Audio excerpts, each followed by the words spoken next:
সন্ধেবেলা শুয়েছিলাম, মেয়ে হঠাৎ করে একটা কেক নিয়ে হাজির যে তুমি তোমার বন্ধুদের এখনও জানাওনি। তো আমি বললাম আমি ছোট্ট একটা রিলসের মাধ্যমে জানিয়ে দিয়েছি আর পোস্টও করে দিয়েছি।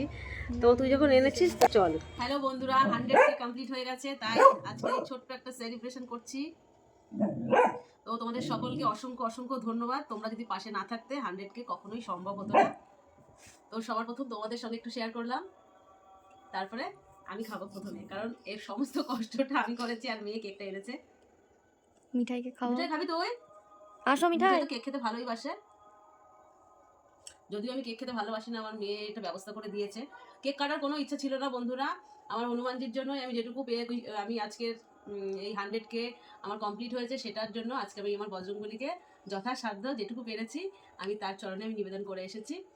সেটা আমি তোমাদের সঙ্গে শেয়ার করছি না, কারণ কোনো মানে কি বলবো, মানে দান করলে সেটা বলতে নেই, তাই জন্য তোমাদের সঙ্গে শেয়ার করলাম না। কেকটা না প্রচন্ড মিষ্টি, ওই জন্য আমি ছোট করে কিনেছি, বড় কেক আনিনি।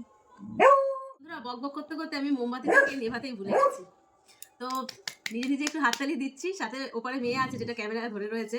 তো 100 জন্য আমি ভীষণ খুশি, অসংখ্য ধন্যবাদ আবারও বলছি।